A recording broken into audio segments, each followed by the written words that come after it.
yourself off. Welcome to episode 4? 5? What are we at? Silky? Hey man, it's not called Silky's Discussions. Dude, welcome to episode, whatever episode this is, of Dazzle's Discussions. It's been like, oh shit. I think I started the match. My bad. But it's been a while. Oh, oops, I forgot to mute the stream, so now I just look like an idiot. It's coming through here. But, yeah, Silky, welcome to Dazzle's Discussions. We haven't been on for a while. We're supposed to have Fellowship of the Nerds during the Super Bowl. Couldn't make it, and since then, Dazzle has done an awful job of trying to get people to make Dazzle. It's just been busy, you know. We all have lives, busy schedules, so. Do we have lives? Have you debatable. found me a life? Have you? Yeah, of course. I bring your life all the time, but I mean, let's clear this out of the way. I'm not wearing sunglasses because I think I'm cool. I left my prescription glasses in my truck. Oh, and sure. I'm too lazy to actually go grab them. So Sure. sunglasses instead.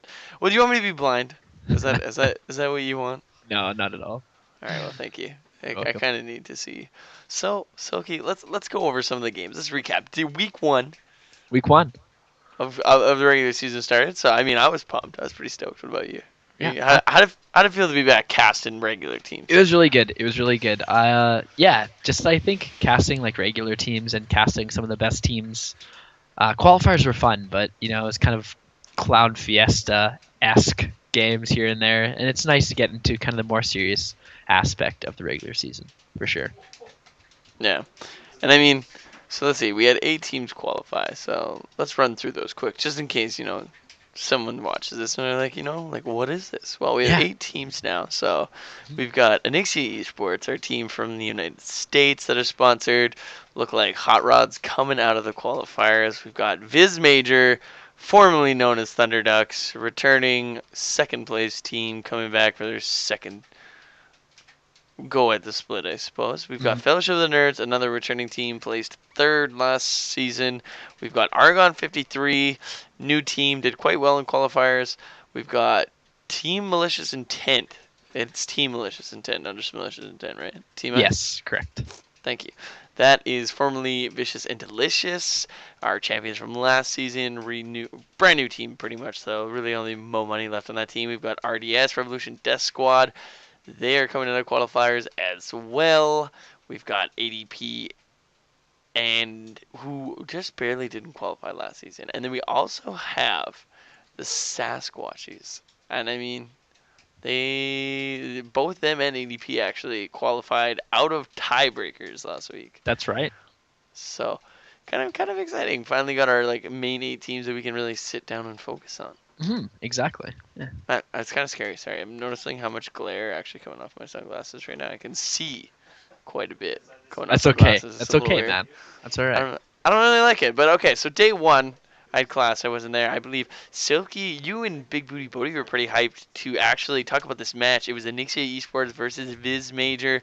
Kind of the first time we're gonna see Anixia Esports play one of the top tier teams in our SKLeague. Give me the rundown on the games. Well, it was an interesting set of games for sure. I'll just kind of give a summary before I talk a little bit more about it. It was a 1-1 series with Anixia Esports taking the first game and then Viz Major taking the second game in quite convincing fashion. In the first game, it was pretty close. Viz Major opted for a Nocturne composition where it just picked Nocturne, and they just kind of went ham. They went absolutely ballistic. Every time Metaphor wanted to go in, they would just go for it. And that worked for Viz Major about half the time.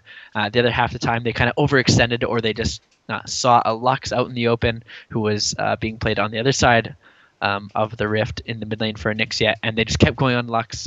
And half the time it worked out for them, half the time it didn't. It went to about 45 minutes, I do believe, or quite late in the match, and they just went for it on Lux once again, just like they have all game. Unfortunately, it did not go Viz Major's way, and they got aced, and that was pretty much the end of that game. So all in all, a pretty close game for game 1. Good test for Anixia, but they pull out on top. Not totally, all their work. I think Viz Major definitely overstepped their boundaries a little bit in that match. They kind of just went for it. They lived and died by the Nocturne dives, and unfortunately in the end, they definitely died. The second game was a whole new beast, though, as hopefully, let's see if I can bring up the screenshots uh, for this. Yeah, I got it right here, so I know exactly what was Bring up. played in game two. It was a bit of a stomp. It was 18-4, where the final kills to death. 18 kills for Vismajor, 4 kills going over for Anixia.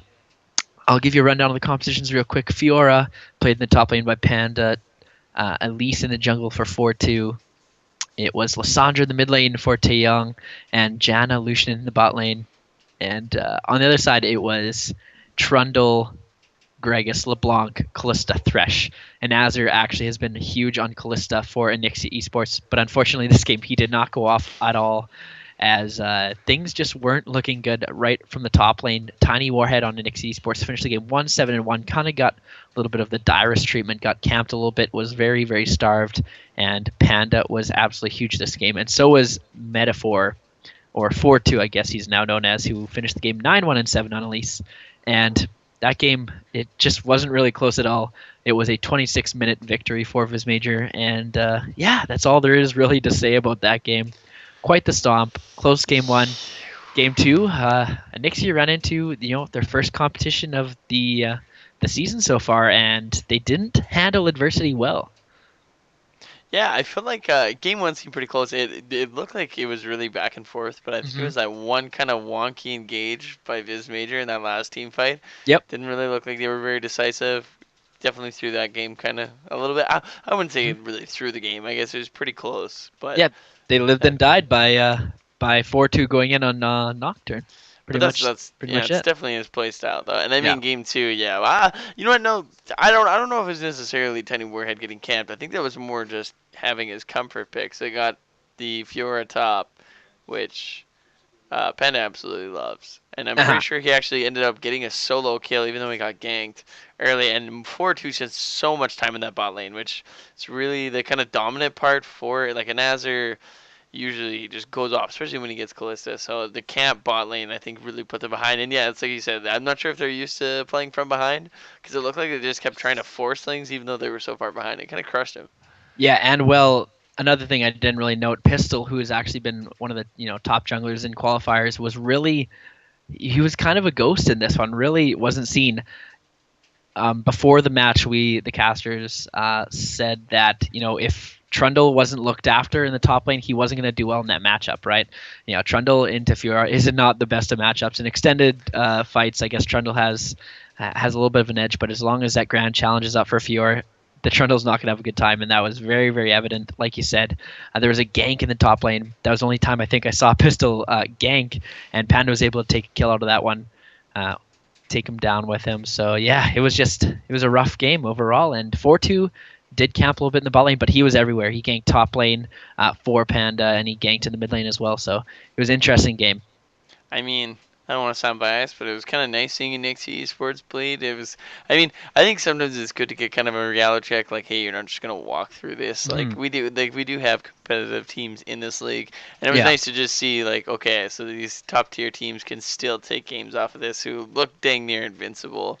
Mm-hmm. Anixia Esports, so I was glad to see that. But then we moved to our second match of the week here, which we had Fellowship of the Nerds versus Argon 53. So we have we have Fellowship of the Nerds coming from the third place finish last season, coming in against this newer team of Argon 53. I mean, Weeblit playing on that team from last season. I think he's the only one we really saw. I don't think anyone else on his team really was even played in the qualifiers last season. I think it was just him. But they actually bring in their new mid laner. I don't know how to pronounce his name. I'm pretty sure we just called him Dardar Binks the whole time because we couldn't actually pronounce the guy's name properly. But they brought in their new mid laner. I should double check this guy's name. I'm gonna try and read this Dark because Creation. Dark Creation. Is that how you actually pronounce it?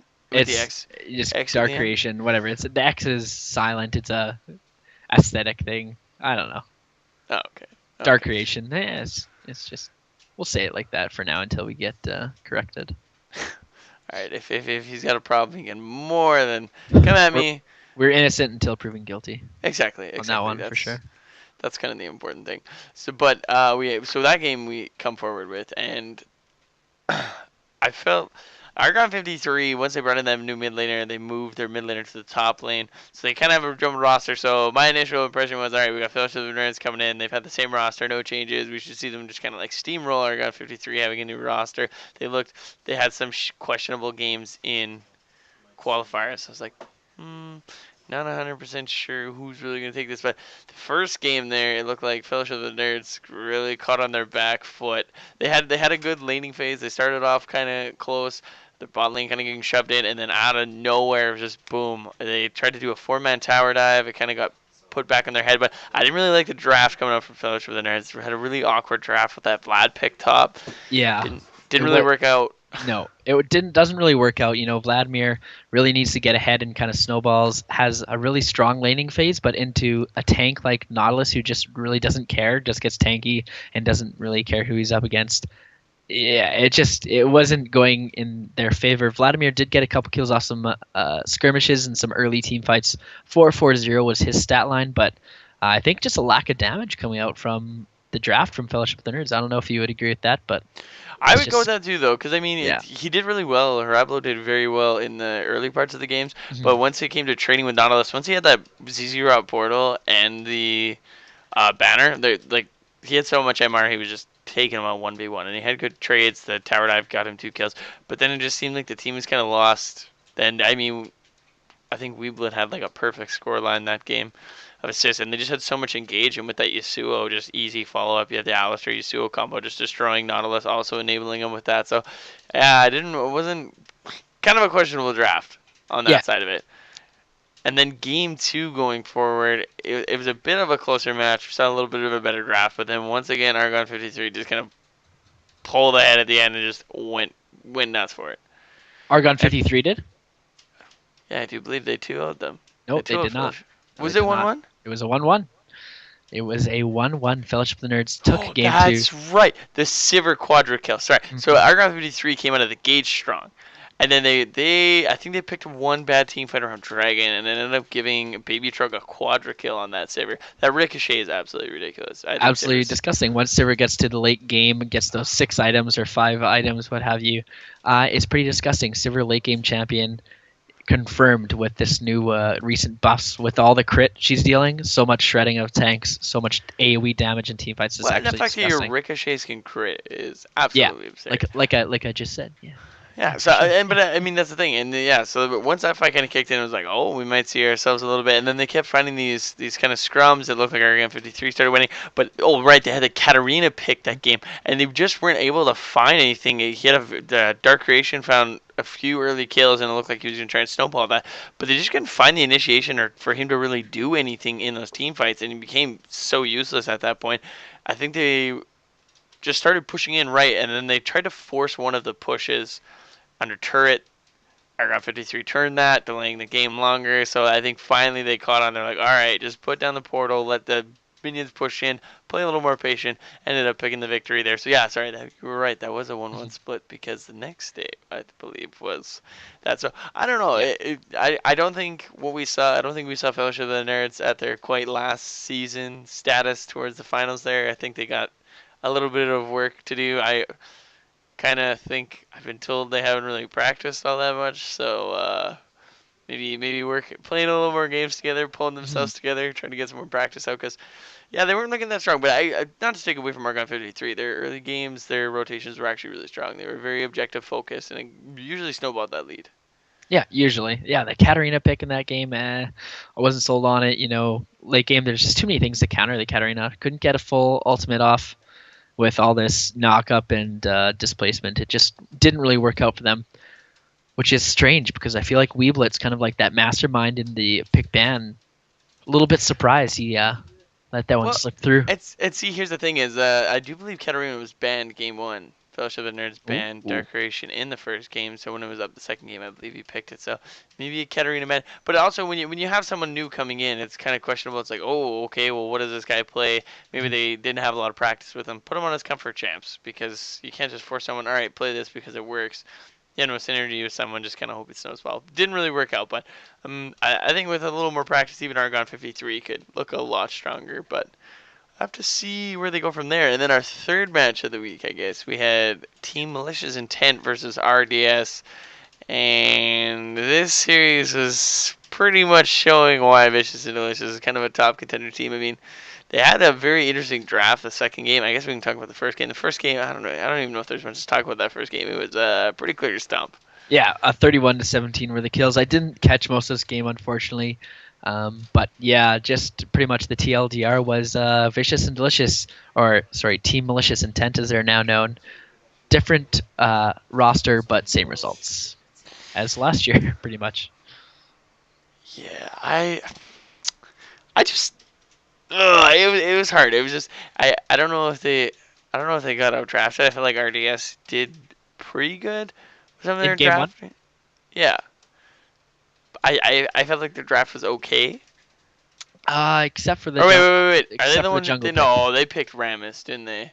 Nope, they picked Pantheon jungle, LeBlanc mid, Nautilus top. I really like their draft except for the Pantheon jungle, to be honest. Yeah, like I thought they drafted well, but they just weren't able to snowball it correctly, and they fell behind. And I mean, that's a hard thing. Is it's just Similodon did really well, and then I believe TSM Never Lucky had the laning phase was meh. He rushed that first item Hex Drinker, and then the jungler just started kind of taking over from there. And I believe that's VAD helped me. Mm-hmm. Who needs to change his name now? I mean, he can't just be walking around with a sponsor team and then. Yeah, VAD. Yeah, he's got to change that now. You can't just be like, oh, Vicious Delicious. But hopefully they can pull that stuff through. Anyways, both games, I don't really know if there's much to talk about in this series because honestly, it was just kind of, both games were pretty one-sided. The one thing I did kind of want to talk about is the Scion mid pick that came through. They ran Scion mid, Nautilus top. Oh, Rumble in the jungle. Rumble jungle, right, I remember that. And then their bot lane. Help me out here. Shen and Lucian. Shen 2 and games in a row for more that's money. the thing, and that's the thing that Vicious and Delicious are malicious intent. It's gonna drive me insane for the first couple of weeks. I still want to call Viz Major Thunderdogs all the time, but they're very smart with their draft. Like they always flex pick. I mean, at this point, if people haven't caught on, that Shen pretty much goes to Mo Money. He loves that Shen support, the Mo, like just the global presence you have, being able to hop around the map, help your other teammates, especially once you have lane pressure, and they are usually pretty lane dominant. They always rush that level 2, him and Little Tough Guy. He's pretty good at staying safe there. Going forward, he's able to go around and help his teams. He can split push if he wants, but they're always very smart. Like, usually it's the last pick you're waiting for. I think the first game they picked Graves early on, ended up going 80 carry, and I believe that was me and Crafty that night. Neither of us knew exactly who was going where, and we were so baffled. By the time at the end of the draft, we're like, who's going where? Because they flexed everything. It was insane. So they're just very smart at their pick and draft. And I mean, I can only imagine what they were going through because I had no idea who was playing what. Who was going what? It's pretty anxiety, you know. Just looking at that, you'd get so tilted for sure. No, exactly. So RDS, I don't know that. I feel like they have a different kind of like pick band. Like I know they like to try different things. So gonna keep an eye on them. I'm not gonna label them. I think that they're smart players. Show that their drafts well, but I feel like this is kind of a hard game to judge it against. See how dominant Team I is. I really want them to play Nixia if his major, kind of see if they still have that like overwhelming dominance on the top tier teams. For sure, absolutely.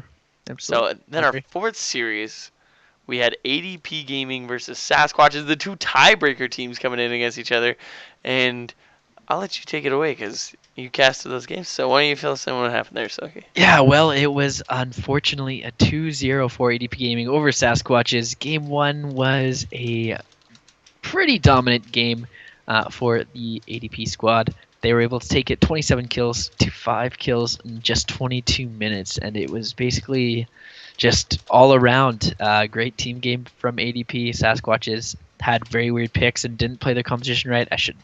I guess let the viewers know what that composition was. Sasquatches did this. I noticed all through qualifiers and in game 1, they actually pick their champions in the order that they are. So they'll pick their top, they'll pick their jungle. There's no swapping around. They'll pick their mid, they'll pick their AD carry, they'll pick their support every single time without fail up until game 2, but I'll get to that in a moment. So the first thing you saw was Nautilus and Master Yi come out with the first rotation on the red side. after I believe it was a Braum picked up first pick of the game on blue side for ADP, and then you see the Master Yi come out so early, and immediately that tells the other team rather that you're gonna have a bit of a weak early game, and then they're just able to pretty much pick around that. They picked Sejuani, which is not a champion you see a lot of, but great team fighter and great early pressure. Kind of plays like a Gragas, Mumu. Mumu is a little bit less seen than those two, but Sejuani just received buffs too, so that was a good pick. Azog on Trundle was absolutely huge. Eliana on Lux went off, and then Tristana and the Braum to round it out. They were all just absolutely huge. And on the other side, you've got Yi, who's got a weak early game. They had the Lulu in the mid lane, Nautilus top lane, and then they picked actually your boy Draven and Leona in the bot lane. I like the bot lane, but. But if you're gonna go for a Draven Leona, then pick like a good early game jungler. They were all up. Oh no, I agree. Yeah, there were lots of, and then they're forcing early fights on the top side of the map, which is not something you want to do with a Master Yi. Master Yi needs to get sated. Master Yi needs to get Rage Blade, which he didn't even go for. He went for a Static Shiv actually early. You need to get those power spikes on that champion, but they were forcing early fights, got caught out, and just anti-snowballed themselves into gray screens and eventually the defeat screen. Yeah, kid, that's the thing. I know Flamefire really, he's the one who really loves that Sejuani pick. And then that's one thing I gotta give props to ADP is they know how to team fight so well. They're a very good team. They're a very good team fighting team. And I mean, they were the ones who took Onyxia to that game. We were like, oh, the comebacks. Oh, can they pull it up? And that's the thing. They do have these kind of niche picks like that, but they make it work because they are so well at team fighting. And I think Sasquatch is, it's kind of hard to team fight someone, especially when they're that good, when they're that far ahead. Exactly, and it was even not even worse because Sasquatch has actually played better and had a better draft in the second game, but just looking at the team comp that ADP drafted for themselves, it was like disgusting. They had a total wombo combo composition. They had Sejuani back in the jungle. They had Azog on Kennen in the top lane. They had Morgana mid lane actually, and then they had Ezreal and Braum. And that is a disgusting team fight right there. If you group up as 5, you get the Chains of Corruption from Morgana, you get the Sedge ult, you get Kennen ult in there, Ezreal throwing ult out, and Braum as well. It's pretty disgusting. But Sasquatch has actually had a better draft this time around. They did actually swap. They swapped around the mid lane and the support, actually. I believe Blitzcrank was picked up by Eliana for Seagrain, and then Seagrain last picked... wrong... oh, no, I had the right team. Mayhem actually got the last pick Lulu, and then they swapped. So that was a little bit of a change up from Sasquatches, and we were really happy to see that they actually picked 2 things that could swap around instead of just picking from top to support. It was an exciting moment, but unfortunately the game didn't go as hot. So maybe that's something that we gotta look forward to Sasquatches. I mean, and that's kind of the cool thing in this competitive aspect is teams will come in and you learn a lot. Like maybe look at your pick ban phase, your drafting phase, because that's such an important part of the game. I mean, if you want to try and get yourself advantages, look for those counter picks. And if you're just gonna be like, all right, we have first pick, here's our top lane, here's our jungler, here's our mid lane in your first 2 rotations, and you're leaving your bot lane for last, you're kind of leaving yourself open for that one just to get destroyed. So hopefully they can work on that pretty quickly then. Yeah, absolutely. And it's also pick ban is a dynamic process. You gotta go learn throughout the season. You gotta pick better and you gotta fiddle around with different compositions, but you gotta also realize that pick ban is very dynamic and it constantly changes within the pick ban itself. And so sometimes you have to change your strategy based on what other people are playing, but it's all just a learning curve, and it'll be exciting to watch these guys grow. So definitely can't count out Sasquatches this early just because they had a little bit of a rough patch. And it's going to be exciting to watch these guys grow, for sure, on both sides as well. We'll see how well ADP Gaming can do as well against some of the other higher ranked teams, just looking at them on paper. And I think that is the important part. It's like looking for growth through the season. It's not necessarily trying to, because I mean, come back next split, take what you've adapted, give another crack at her. Or I mean, it's a long season. You got playoffs too. Just do what you can, pull through. So okay, You know what? We're gonna do this because we did this last split too. We're gonna look at next week's matches. Well, we don't have need to talk about them much, but We'll breeze by them. We'll give you an overview. Maybe some predictions. That's what I was thinking. We'll do some Oh. predictions here. So we got so on Monday, tomorrow, we got Revolution Death Squad versus Viz Major. So Silky, do you want to start or do you want me to take the first crack at it? It's okay. You go through it, but we'll both do predictions here. You can talk about it a little bit. Maybe set up. I might just go straight for my predictions and then Okay. go from there. Go for it. I'm gonna throw it out. I think Viz Major's gonna 2-0 this week. No disrespect to RDS, I just feel like Viz Major's still looking pretty good. They're still looking strong. Very smart team draft wise. They're very jungler oriented. I think that's fair to say. Yeah, and I mean, Metaphors is so strong in the jungle, and it's very like we've rarely seen another jungler that's able to apply as much pressure as Metaphor, or even kind of hold him back. And he's just so good at taking that pressure and applying it to the other lanes, and just getting everyone going. Right. And that team's just very snowbally. I just think mechanically they're gonna overwhelm the enemy team. I'm not sure if RDS will be able to keep up, so I'm gonna give Viz Major the 2-0 for that one. Yeah, I'm going to have to agree with you there. Viz Major, definitely a well put together team and been together for a little while now. At least half a year since the start of last SKL split into 2015.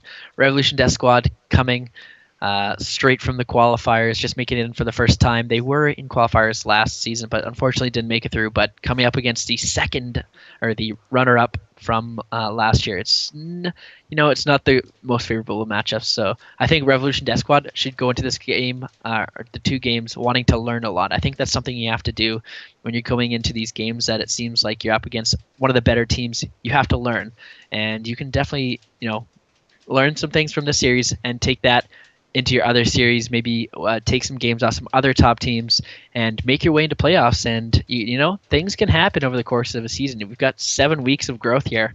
It'd be wonderful to see Revolution Death Squad take some things from this series and apply them to the rest of the series. Oh, wholeheartedly agree. I think that's what you need to do, especially if you feel like you're going to be up against these top teams. Yeah, take away from those losses. Or I'm not, I feel bad. I'm not. I feel like Could be upset. Yeah, I feel like I'm going to count them out. But either way, like win or lose, just take away from these higher up teams. See what you did wrong. Apply to your next game. See what they're doing. See if you can apply that to your own play style. Don't just copy it. That stuff doesn't work. But then in our second series, we got Tuesday. We've got Fellowship of the Nerds versus ADP Gaming. I'm going to give this a 1-1 split. And for that reasoning, I'm going to say a 1-1 split because I know Fellowship of the Nerds has the potential to be a very strong team, but they were not showing it this week. They didn't look nearly as strong as they used to be. So I feel like it's kind of hard to turn around in like 1 week and just be like, okay, we're back to form. So I feel like it's going to be the same as last season, where they just they started out a little slow and then they caught traction and they started rolling through and picking up some wins. But I think they should still be able to win one game, but it's definitely going to be ADP. I love their team fighting style. They have those niche picks for themselves if they're not able to get it. And they do team fight very well, and I think that's going to lead them to a lot. I'd be able to pick up at least one game against Fellowship of the Nerds. So I'm going to give it a 1-1 split. Well, I am going to give it a 1-1 split as well. Fellowship of the Nerds, I think, are very mechanically gifted. They have great team cohesion, but I think they kind of fall off a little bit in the pick ban phase portion of League of Legends. Unfortunately, I think they kind of draft some weaker competitions sometimes. I think they believe in them, but they just don't translate well onto the Rift, especially going up against some of the other team competitions that you see, and one of those being the kind of easier competitions to pull off, which is actually the style that ADP Gaming loves to play, and that's the Wombo Combo competition. As long as you've got the big CC, you've got that in your kit, you've got that at your disposal, it's really hard to not be useful, and ADP Gaming loves to play that. You see it with Sejuani picks, you see it with the Kennen top lane. Very versatile team, so I agree with you. I think one of the games, Fellowship of the Nerds, is going to draft a slightly weaker composition, maybe one that takes a little bit of time to ramp up. They're just not going to get snowballed in the early game, and ADP Gaming is going to pull off some big team fights and take it home for one game.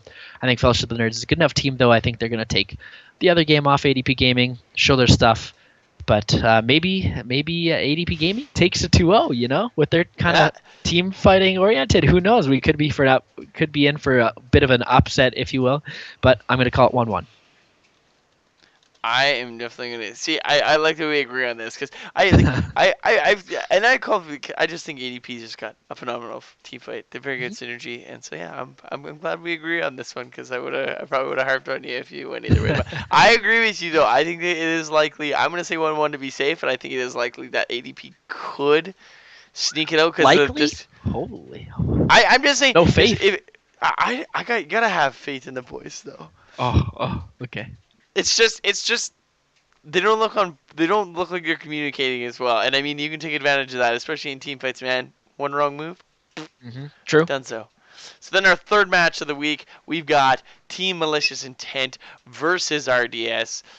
Wait, And oh, whoops, sorry, I'm reading the wrong week. wrong list. Reading the I got one list here. I got one list Oh. here. I read off the one. Sorry. So on Wednesday we actually have Anixia Esports versus Sasquatches. I don't believe these two teams have played, but I'm gonna give Anixia the 2-0 only because if Sasquatch's drafts the same, they are going to get pumped. Yep, this is the second week. They're going to have to take what they learned in week one. If they learned anything from the pick ban, I do like to stress pick ban a lot because I hate to see teams kind of lose the game right off the bat. I think League of Legends is, very dynamic. There's a lot of factors that go into a victory, but I truly believe that sometimes you can draft yourself into a loss. And I think that Sasquatches didn't do themselves very good service in week one going against ADP Gaming, which is not as good a team as Anixia was. Anixia was the best team out of qualifiers,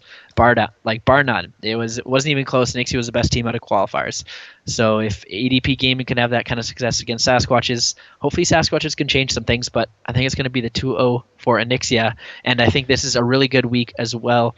For if Revolution Death Squad is going to learn something from Viz Major, I think Sasquatches can definitely learn something from Anixia, who are cookie cutter textbook team that just play almost like it's scripted. Like they do the same thing every time. They take the bottom tower first. They take their marksman to the top lane. They get Rift Herald. They do tower after tower after tower, suffocate you, and win in 20 minutes. So I think Sasquatches may be able to learn a few things. And I agree. And that's one thing I wanted to bring up. And actually, I'm gonna quickly duck in here. One thing that you talking about cookie cutter play. One thing I noticed this week that I would love to see way more often throughout the entire league besides Nixia is people take the bloody Rift Herald. No one in SKL utilizes that bloody thing ever, and it's so Except strong. Except Viz Fellowship. Major this week against Anixia, actually. Okay, yes, but we Fellowship of the Nerds. The one time that they got it, that's when they got dove. Harablo picked it up, TP bottom, and then died. So it was immediately taken off the map. But it's just I feel like no one puts enough priority on that. But and I mean it's not like you have to get it all the time. But if you pick up a kill or you see the jungler's bot or people are roaming, like take the advantage and just go grab that thing. It's just a huge step up. I definitely agree with you there. Rift Herald is a bad buff. It's actually, I think it's very bad right now. It's a bad spot, but it's something, right? It's like scuttle crab. If it's there, it's literally just like sitting there waiting to be taken. And you often see teams who have nothing else to do literally twiddle their thumbs instead of just take it. I know it's a shitty buff. You don't need to fight over it. You don't need to die over it. But if it's there, it's literally sitting there, and it's something. And it does help a little bit. It's not worth dying over. It's not worth team fighting over. It's not worth prioritizing over other things. But if it's there, take it. So I agree with you 100%. Teams do not utilize it enough, as shitty as it is of a buff. Drives me nuts. Yeah, it does. It's freaking nutty, Silky. Would you say it tilts you? We'll save that for the end. Save that for the end of the Sorry, show. yeah, tilted. But all right. So then, to round out the week, we have Argon 53 versus Malicious Intent. Personally, I'm stoked for this matchup to see Weeblet versus Lil Tough Guy, former teammates in the bot lane pitted against each other. This is like the double lift versus Afromu of SKL. Yeah, dude, this is our double lift Afromu. I'm stoked to see how this bot lane matchup goes. It's gonna be sick. Except, as far as we know, I believe there's absolutely zero hard feelings, and I think these guys still love each other very much. Oh yeah, they're still good friends. Yeah. Can confirm IRL. There Still was good friends. no drama. There was no overnight, no overnight little big or I'm a big tough guy swapping teams or anything like that. It's just Weeblet. I don't think was actually planning on playing originally, but then um, he got that itch. He got that SKL itch, and he was able to be picked up by Argon 53 later in the process of signing up a team. And this is the baby of that little exchange. Yeah, so I'm excited. All right, prediction wise though, I think Oh, I'm gonna have to give it 2-0 for malicious intent though, like for real. Okay, I'm gonna say 2-0 for malicious intent. That's what I think. But I do think Argon 53 might get like I don't think they'll get rolled. I think it'll be a lot closer games than people will give Argon 53 credit for. I think the teams will. I think they might like the mid lane matchup. TSM number Lucky versus Day Creation or Dark Creation. Dark Creation. Like the Dark Creation lanes very well. I mean, last week we saw him play Yasuo into Lulu, and he was actually crushing that lane. So he lanes very well. Even when he was Katarina, he was doing very well in lane. So I think he'll be able to go toe to toe. The top lane, not really sure how Numinator is gonna match up against Similidon. He's kind of been like the bully. Now Poof's gone. Kind of, he put the jacket on. He's the big bully in the top lane. He's the numero uno. But that bot lane is where I'm honestly that's where I'm going to be looking. And I feel like our A53 is very good at like the early game. Both games they played this week were very good. It was just they weren't able to find the team fights in the second one. So maybe stray away from the Katarina pick. But their draft is also very good. So. right. I think also with Weeblet being familiar with Mo Money's kind of draft style, they shouldn't be thrown off by any of these flex picks. They should be a little more anticipating it. Maybe they might be though. You might see another Scion mid or something Okay, like that. you know what? Yeah, that actually threw me off. I thought if anything, Scion was top, Nautilus, and that double ZZ Rot portal banner garbage. I actually hate this Get meta. it I'm out not of gonna lie. here. I I'm hate not it as gonna lie well. to you. It's so stupid. Yeah. This like a ZZ Rot portals in every lane, banners everywhere. Like We it's start so we dumb. start we StarCraft now, boys. We StarCraft. Yeah, you we got moving. We getting out of here. yeah, you got to micromanage all your little minions and little ZZ Rots and Voidlings and banner minions. It's trash, garbage. Bring me the next Get man. I'm that, done. get it out of here. Get it out of here. Get it out of I'm here. done. But Done with it. I don't like the meta. And I don't know. Personally, I just think, yeah, I think Malicious Intent, I think overall as a team, they're stronger than Argon 53. I think Argon 53 is probably one of the teams I'm going to look out for the season to grow the most. I think they have I think they have a high ceiling. So I think that they can kind of roll into that. But Yeah. I don't know if they're going to be able to take a game off of what, to me, so far this season looks like the strongest team right off the bat. But I think they'll keep going and they'll do well. Yeah, I think I'm going to agree with you here on the 2-0. Unfortunately, Argon 53 is such a new team together as five. I don't think any of these players played together before registration. They were totally, five strangers come together for a common purpose here. And as Storybook and all nice as that sounds, it doesn't really translate well immediately. Like you said, it's going to be a team to watch over the course of the season. In the first couple weeks, though, expect some sloppiness, some not totally great team cohesion. To be honest, it's quite difficult to all of a sudden start playing with someone and know their shot calls, know what they're going to do. You've got to have that kind of synergy that builds up over time. And they just haven't had the time. This is going to be a great season for them. I'm just not sure if they're going to be able to pull it together here in the first couple weeks. I'm going to give the 2-0 to Malicious Intent, who I agree are looking like, if not the top team, top two teams. One of the top two teams in SKL. Yeah. Okay. Yeah. Okay. Yeah. I'm kind of glad. Look at that. We're on the. We agreed on every single thing today. Everything. This is nice. Wow. Usually I have to argue with people on here and be like, cut- get that out of here. But Someone cut the tape. That's it. Before we ruin it and start arguing or something, cut the tape. That's it. We'll end on a high note. Just kidding. I mean, yeah. So I was pretty stoked. But I mean, as far as the scale goes, week 1, week 2, we got that capped. I'm pretty stoked about it. So let's okay, time out. Before we do our last little tilt or feed segment. Let's talk about LCS this week because I don't care about Europe. I'm not touching Europe because no one cares about Europe. Let's be real. Whatever goes on over there doesn't matter. NA is where it's at because that's my boys.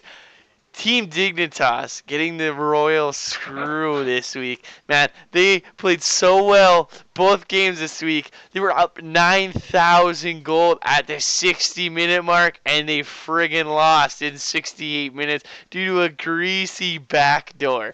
Like, that game blew my mind. I didn't even watch all of it. We were preoccupied by other things. Mm-hmm. And then, I mean, somehow they threw the game, and then once again today they have a just commanding lead against Immortals of all team.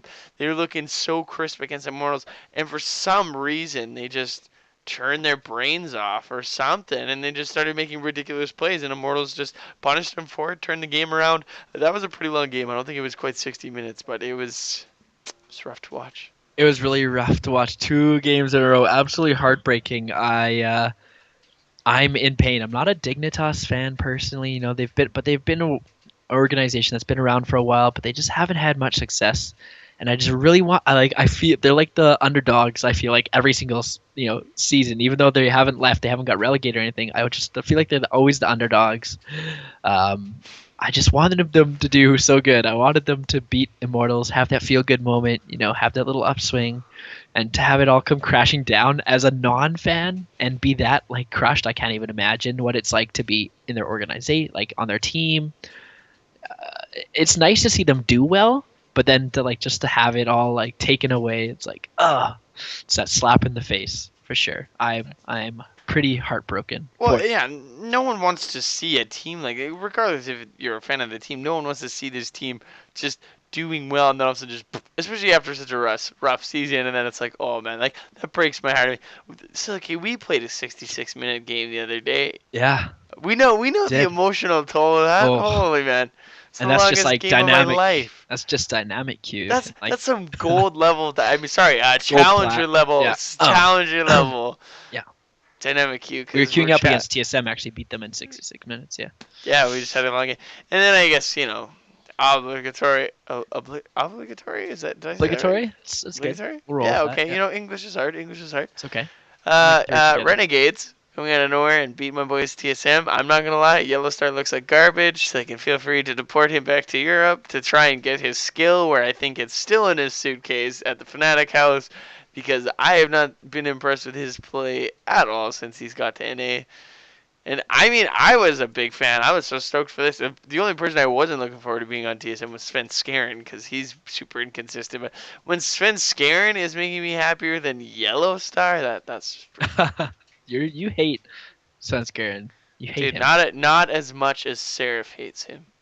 True. The snap today. I don't know what that was about. I didn't know there was bad blood. I know Sven Skaren may have a reputation that precedes him a little bit, but I mean, was it has he been maybe solo queue or something? Sven Skaren's something personally toxic to Seraph? Who knows? Well, wouldn't surprise me. Wouldn't surprise you because he just seems like a toxic. Yeah, let's not finish that sentence. Anything else briefly? I know we can't touch all the LCS games, but anything else you want to... TSM did win on Saturday. Let's talk about our favorite teams. Since it's Dazzle's discussion, I'm the guest. Let's just talk about our favorite teams. You're my guest. I don't really want to talk. TSM won yesterday, I think. Yeah. Yep, they beat Impulse. But I mean, yeah, it's Impulse. So I'm not really jumping for joy. But I mean, they won. But they lost today, so we're not going to talk about TSM today. So how about Team Liquid? How about Team Liquid? Well, I don't really want to talk about them either, but I will, just because you got to talk about something, right? Well, yesterday, Liquid did have a good game against CLG. Actually, Lorelo in the top lane looked really, really well on Nautilus. Unfortunately, I think Liquid owes a little bit of that victory to poor draft from CLG, who picked Yasuo, counter-picked Yasuo into Nautilus, and just became pretty much irrelevant. Lorelo was smashing kids yesterday. Today, not so much. Totally different story on the Rift today, as Liquid played like garbage. Yeah, I actually thought they would against crush. NRG Esports. They gave Dardoch Lee Sin, and I was like, dude, Dardoch's gonna hard carry. And Dardoch, yeah, people be like, oh, NA Lee Sin. Well, Dardoch is probably one of the best Lee Sins in NA. along with like Rush and the NALCS. Like Rush is up there. Dardoch is definitely up there with the top guns on that champion, and he played like absolute poop today on Lee Sin. Lorlo was irrelevant on Lulu. Doesn't look good if he's not on a tanky champion. So I mean, personally, I'm not a huge fan of Lorlo. I think he's probably the weakest link on that team. But I'm not gonna try not to be biased against my personal opinions here. But I think Liquid just did not look good at all. Piglet, redeeming player for Liquid today on Lucian, tried his best but just couldn't do it. Energy played well though. Got to give it props to them. So Liquid with a 1-1 and actually makes them tied with Energy 8-8. There's a fight for the number 4 spot between TSM, Energy, and Liquid, as well as Echo Fox, who is 1 game behind Liquid and NRG, and then TSM is 1 game ahead of them. So next week is actually going to be huge as we come into the final week. I'm excited. Playoffs. But I don't know. LCS, let's just drop it. I'm so tilted from you just talking about. But Silky, how would you like to do a segment of the show called Name What Champion Silky's Trying to Impersonate? I have a clip here. Oh no. No. I have a clip of Silky actually impersonating a champion, and I can show it and see what champion's impersonating. Nah, we'll leave it. I'm just kidding. I won't show that on stream. I don't think. That's for the SKL After Dark segment. That's an SKL After Dark segment. Okay, I'll tease it. We're not gonna show it. I'll tease it though. Okay, I've been impersonating some champions lately. I just like have a thing where I just like say their quotes in their voice as best as I can. And I was doing some Fizz stuff today, and I brought up his voice track on YouTube. And of course, on the voice tracks, they always have the death sounds. The sounds of the champion dying, and I did an overzealous impersonation. Overzealous is a little. I would say that's not even like properly doing it, dude. Okay, that's an understatement for sure. But SK After Dark, if you donate $20 on stream, you get your. We'll show it to you. We'll show you the clip. But I was doing some, and unbeknownst to me, Dazaninator had his handy dandy mobile device out, and he was recording me. So. That's all there is to that story. The funniest thing was you were just reading the quotes normally, so I was like, oh, let's just get a snap of Silky just doing these quotes. Not interested. And then he just went off, and I was like, I just caught this at the perfect moment of my life. Yeah, I actually started. It's actually really funny, but it's me though. It's really embarrassing. Also, as funny as it is, it's so it's super embarrassing. So no, I can't show it on. I'll show it. I'll tell you what. Maybe we'll show it on one of the nights on SKL, because then at least I can put it in front of the camera and the mic will pick it up too. Because I'd have to hold it here so you could hear it plus see it. So it'd be awkward. I don't know. I'm still on the fence of whether I'll allow it, because I don't want it on the internet. It can be on your phone, Blake. I trust you. And if you show it to people, like, who cares? But on the internet. What do I show it to the world? But if you put it on Twitch and then it gets in YouTube, and then it's like a part of. It's immortal. It's gonna be alive forever. We'll see if I allow it. Maybe if you like buy me like $100 a Sabroso like supper or something like. Ooh, wine and dine. Yeah, we'll talk some things over, but. Yeah, kind of. All right. It's funny though. It is. It's primo. Yeah. All right. So okay, let's wrap this bad boy up. Let's do it, buddy. All right, man. It's been a long week. So what tilted you? What fed you this week? What tilted me this week? Holy, well, a lot of things tilt me over the course of a week. I think you're well aware of that. Yeah. I'm never prepared for this segment either. I know like we're doing the show. We're doing it Sundays usually, and we've got. What's one thing that upset you this week? How hard is it to like figure that out? I know, but some weeks, Blake. Oh, thank you so much. I have good weeks, and this was one of those weeks. I had a great week. You just nothing tilted you? Nope. How about your hair? No, that yesterday for sure. But we're gonna get to that in a second. What tilts me right now, I freaking love the weather. It is so goddamn nice out, but I hate all the water. It is so watery. I don't know if you guys I don't know if you guys are from Saskatoon or whoever, if you're watching this, wherever you are, all the snow is melting. There was a lot of snow in Saskatoon all winter. It is freaking beautiful out, but that means all the snow is melting and there is water everywhere. It is muddy as hell, slushy.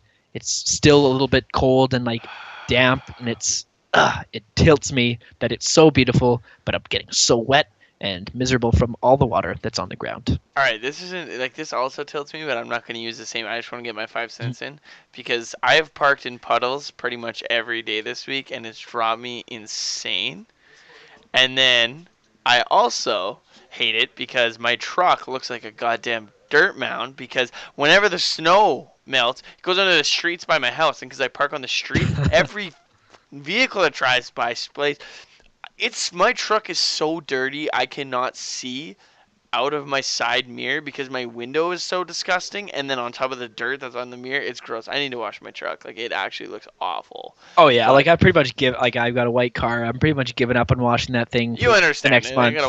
Yeah, we got white vehicles. So all right. Wait, do you want me? Should I do? You know what fed you? No, we'll go with what fed you. Or should I just say what tilted me? So you go with what tilted you, and then we'll do the fit. We'll end it off on a good note. What tilted me this week? Having to come back from Denver. Oh, That was a bit of a tilt. I had an absolute blast. I don't know if people know. I went to Denver for 9 days. Went out for the old stadium series between Colorado Avalanche and the Detroit Red Wings. Played at Coors Light Stadium, the baseball field in Denver.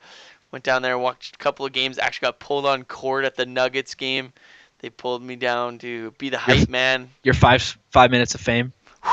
Man, I was the best hype man. I didn't even win the prize. It's rigged. 1, I was a dude, and 2, I was from Canada, and 3, I told him I was really drunk, and he didn't seem impressed with me. But So all the odds were not in your favor. yeah, it was stacked against me. It's not my fault. I don't watch basketball. I was just trying to have a good time.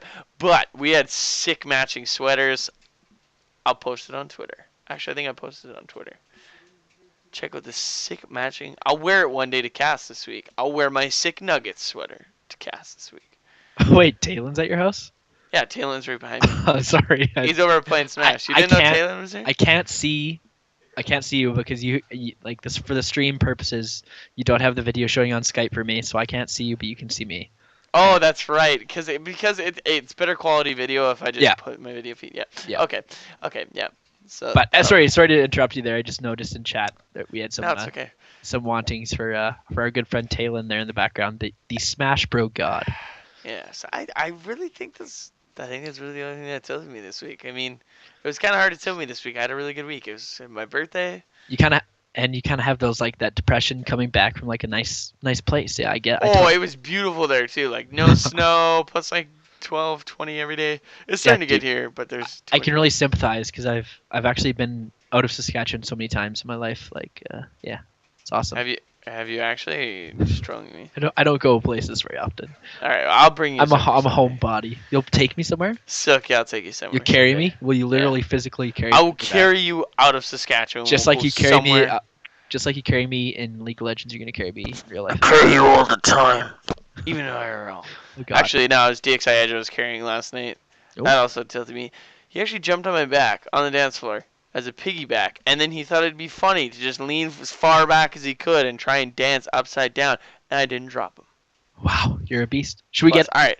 What fed you? That kind of bleeds into what fed me this week. For those of you who don't know, it was our boy Dazaninator, Blake Zanadine's birthday on Tuesday, right? Thank you. Am I correct? It was. It was Tuesday. It was on Tuesday. His real birthday was on Tuesday, but unfortunately, it's not optimal to celebrate birthdays on Tuesday in the middle of the week when everyone's busy with school, work, and stuff. So we celebrated it last night. That's actually why we missed a little bit of the LCS games in the later parts of the evening because we were getting turned up, absolutely, celebrating our good boy's birthday.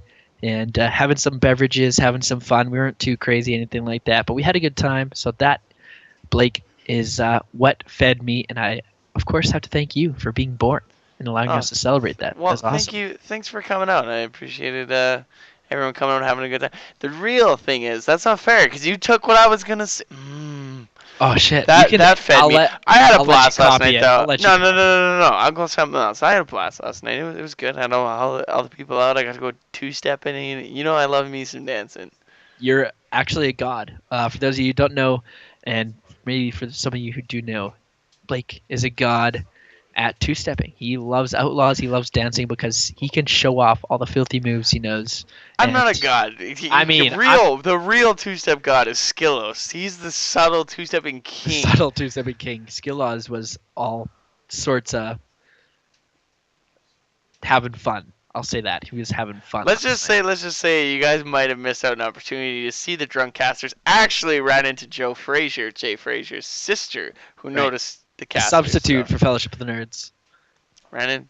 But the real thing that fed me, well, it was actually, okay, well, my parents and my grandparents came and visited me yesterday for my birthday, so got to hang out with them for a little bit, so that was nice. I don't get to see him very often, and, and I bought this sick outfit for my nephew, and he looks ballin'.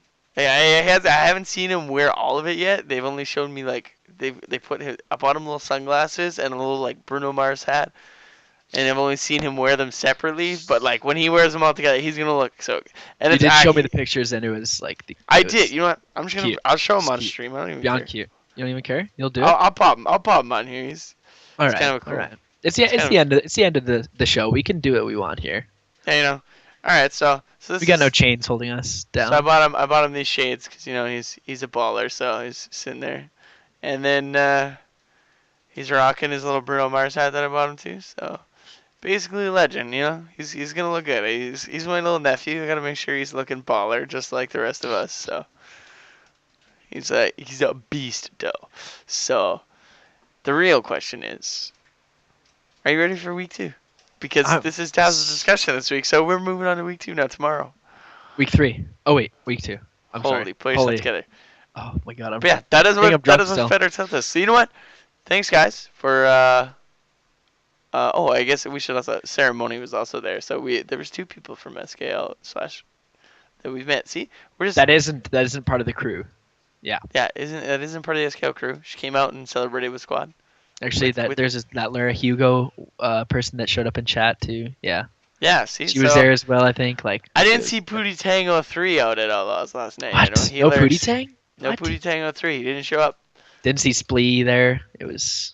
Yeah, Splee did not make a guest appearance. What else we got in chat here? He would. What else we got? Roman. Curfy was there as well. Curfy was there, yeah. Shout out to Curfy for sure. Yeah, shout out to Curfy for sure. Yeah, absolutely. So, but, yeah, alright guys, that's been Dazzle's Discussions. We've dragged this out far too long. So, you know what? This is my commitment. We are going to do it at the end of every week. I'm going to make sure we're going to recap. I'm actually going to try and get people on here, and if they bail on me, I'm still going to do this show solo, because us casters are pretty cool. You guys can listen to us talk, ask us questions, throw stuff at us. Use that board shot. Alright, I'll cut you some slack, man. So, Silky, thank you for joining me on this week of Dazzle's Discussions, Dazaninator's birthday edition. Thank you so much for having me, Blake. It's always a blast on the best damn podcast in Saskatchewan for SKL. Stop. I'm blushing. Jeez, you. But all right, guys. You guys have a good one. We'll take care. See you tomorrow. Make sure to check it out. We have Viz Major versus RDS tomorrow at 7 o'clock. Same channel. Be there. I won't, but Silky probably will be. So come check it out, guys. Thanks for tuning in. Peace. Later.